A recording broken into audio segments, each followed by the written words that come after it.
welcome back to our channel. So today's video is going to be a little bit different in terms of what it is about. It is pregnancy related, but it is not something I thought I would film. So Tom is not going to be in the video today. He is upstairs working. I'm sorry, I am going to be quite fidgety because being pregnant, it is very hard to find a position to sit in for a long period of time without getting pins and needles or having baby kick you in an awkward position. So I might be moving around a lot. So this video is going to be about my cervical cerclage experience or cervical stitch. If you are watching this video because you are going to be getting a cervical stitch done, I am praying it all goes well for you. I must say, don't take this video and compare it to your experience or expect your experience to be the exact same as mine. Everyone has a cervical cerclage done for different reasons, and where I am in the UK might do it differently to where you get yours done. So just take my video with a pinch of salt. It's just here to put you at ease and let you know that you're not the only person who's had it done. So I had my cervical cerclage fitted about almost 2 weeks ago. I had it fitted on the 14th of May and it is the 26th, I think.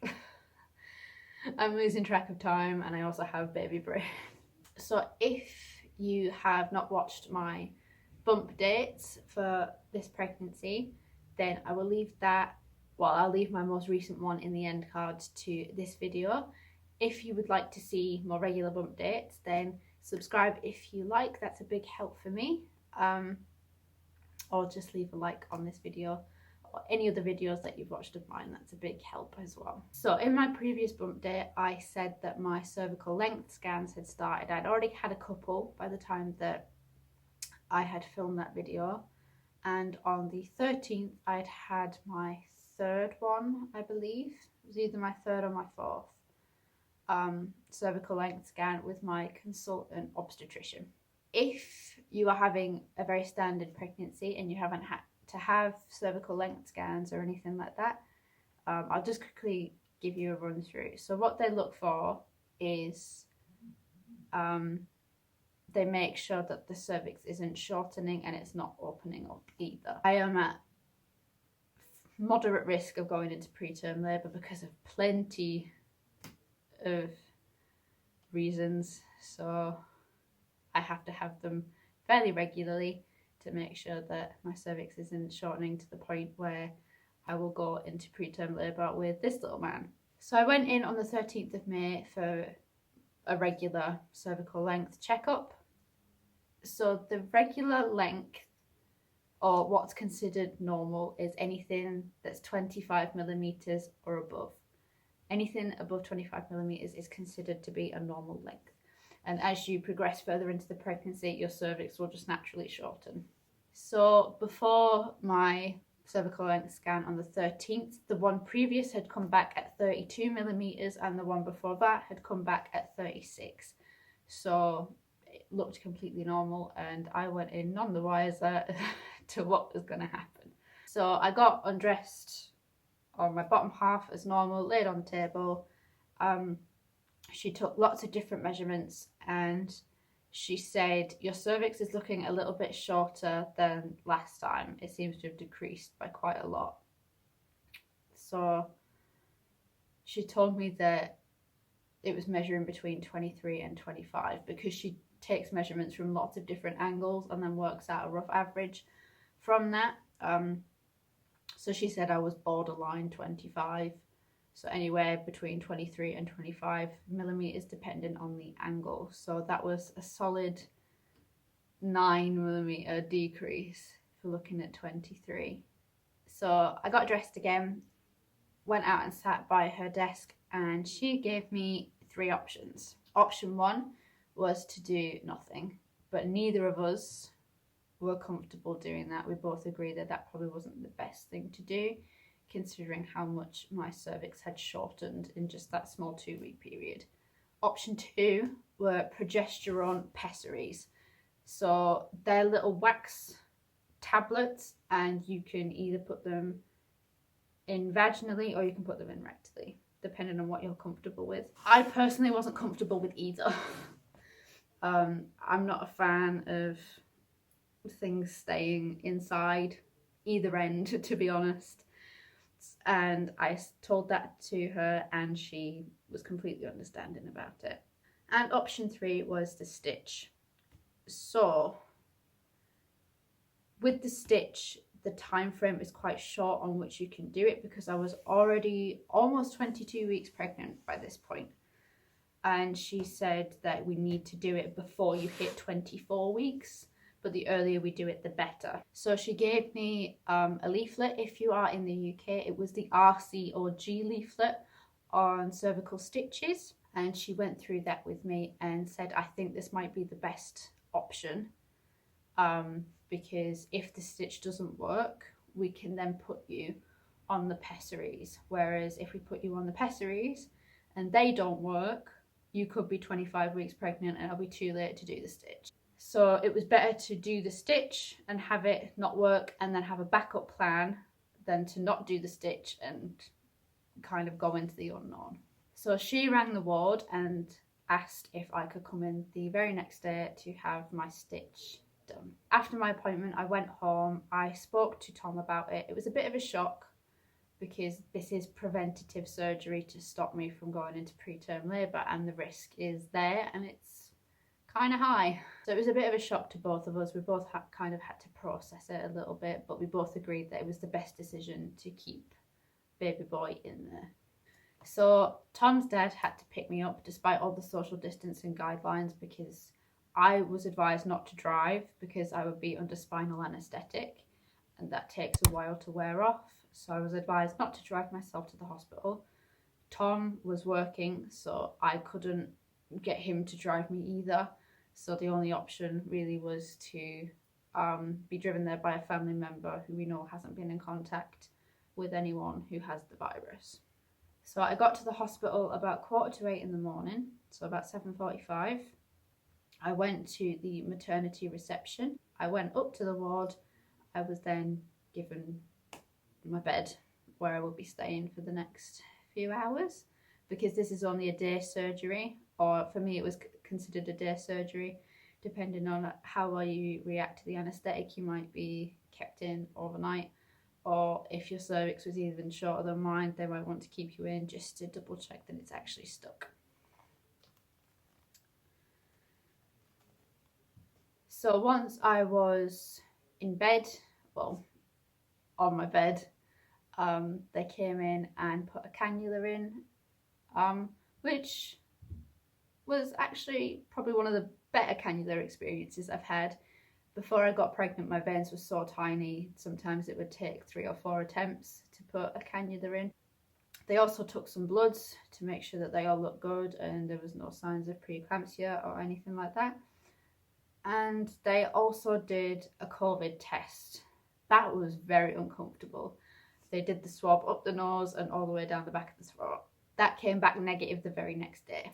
My blood pressure was also taken as well, because they needed to take some starter observations. So they took my temperature and they took my blood pressure, which was like the control basically, to see how it was affected through the rest of the day and after my operation. But about 9 o'clock, the consultant came in, asked if I was still okay to go ahead with the surgery. I said yes. I had to sign a consent form because obviously there are risks. The risks for this surgery were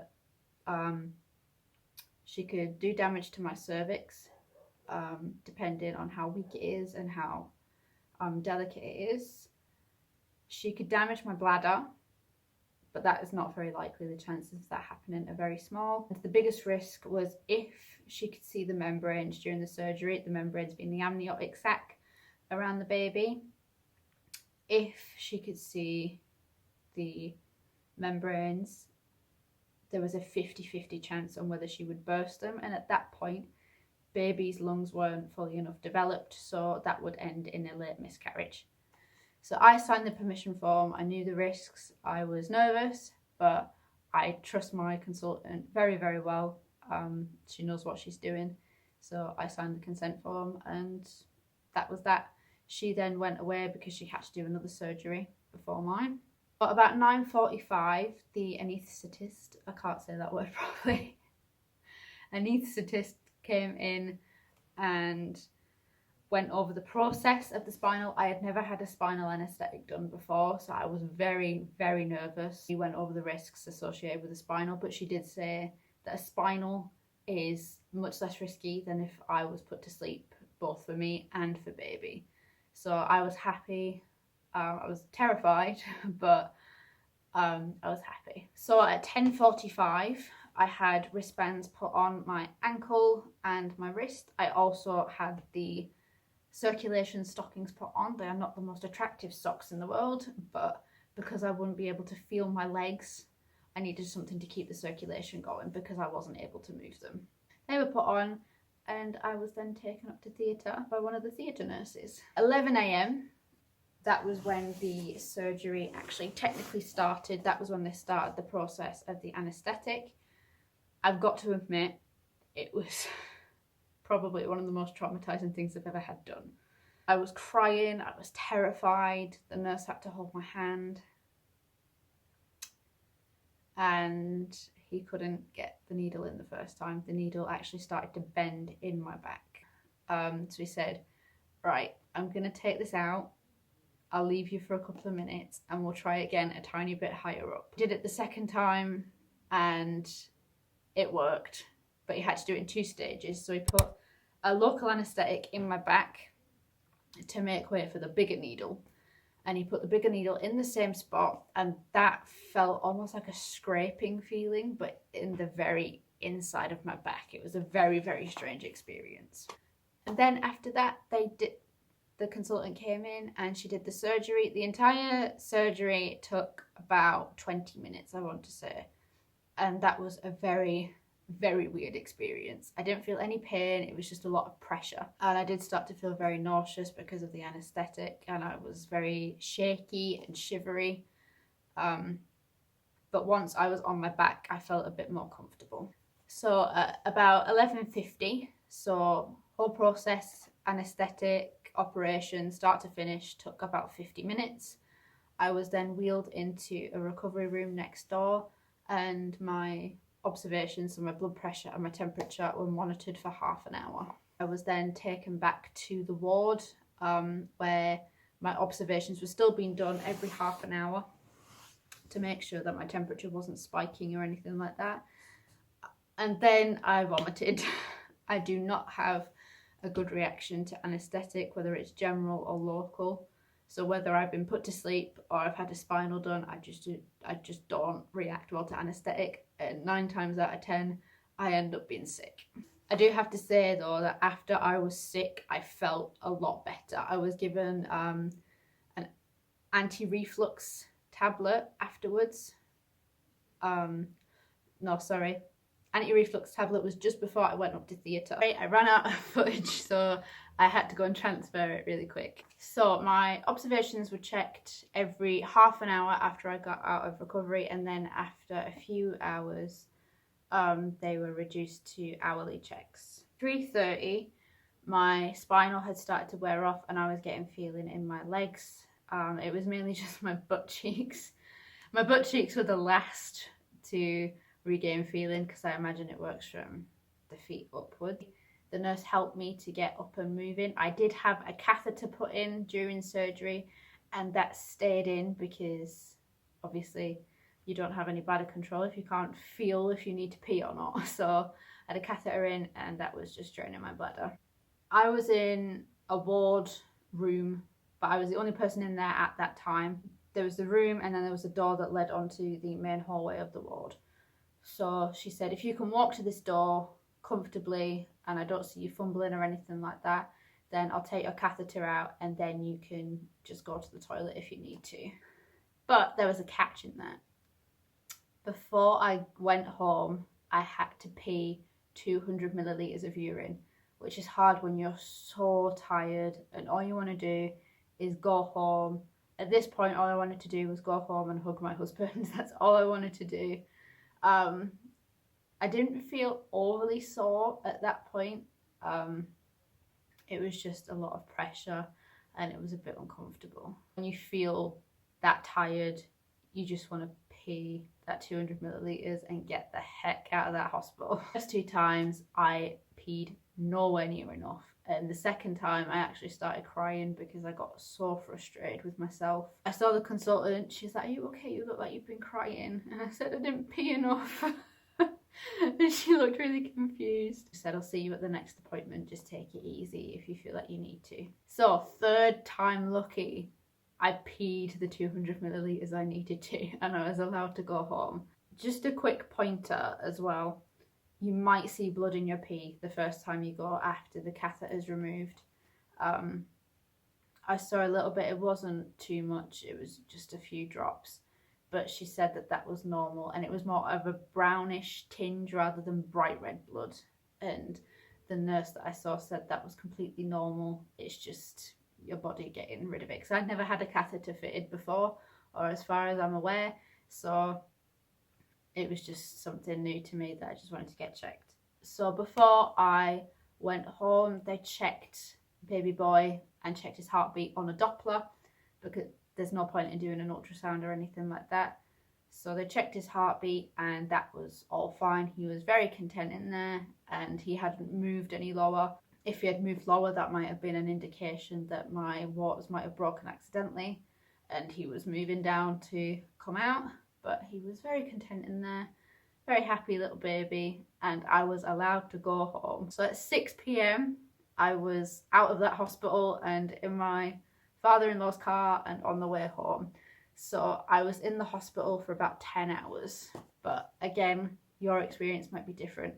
I am very stubborn, and if I have my mind set on something, I will do it. So I was determined to pee that 200 millilitres before I could go home. Recovery hasn't been too bad. The day after the surgery, it was the worst. It was the absolute worst.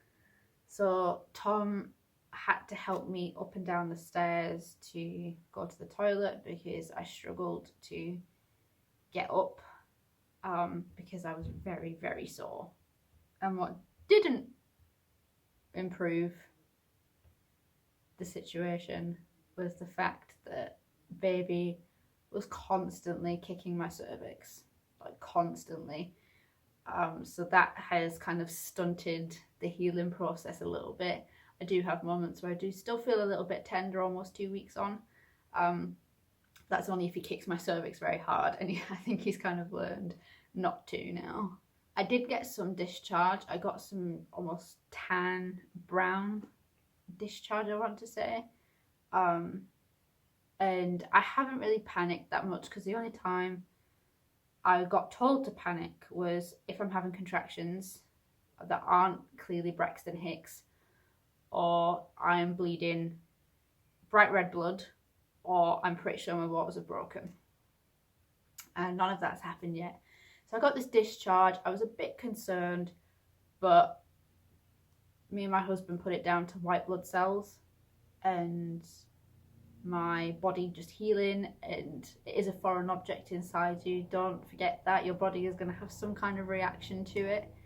And then the other night I got some very dark brown discharge, and I'm assuming that baby had just kicked my cervix a bit too hard because this was about 2 o'clock in the morning. So I'm assuming that baby just kicked my cervix too hard and dislodged some old blood, and that just come out. Some of it was liquid, some of it was in clots. But the clots were only very, very small. And I haven't had any since then. And I haven't felt the stitch come out or anything like that. You may feel the stitch depending on if you're in a certain position. I can feel it when I pee. But other than that, it seems pretty comfortable in there. I asked about the $1 million question, which is about sex and being intimate with your partner. Because my stitch was not an emergency stitch, also known as a rescue stitch, I was told by my consultant that I can just resume when I feel comfortable to. But just be careful, don't go in too far, don't be too rough, and just do what's comfortable for you. Those of you who are curious as well, the name of my stitch was the McDonald's stitch, which is the most common used. I can't remember the name of the other one. Look it up online. there'll be names of 2 stitches that they more commonly use. The McDonald one is the one that I had done, and that is where they put the stitch in at 4 points around the cervix, almost like compass points, and then there is a loose end, and then it is pulled, almost like a cord for a set of blinds or something like that, and that's pulled and it tightens the whole thing together, and then the knot is tied at the loose end, and then when I get the stitch removed at 37 weeks, that will just be cut, and then the rest of the stitch will come out.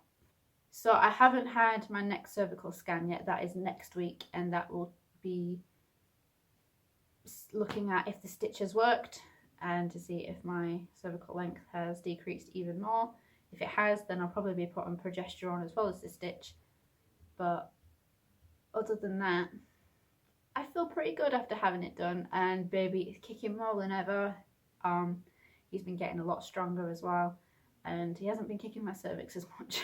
So I hope this video was informative for you and it's helped put your mind at ease if you're going to be having a cervical stitch done. Or if you've just watched this video in general. Thank you for watching. If you would like to, then please like this video, subscribe, follow us on Instagram if you want to, and we'll see you in the next one. Bye.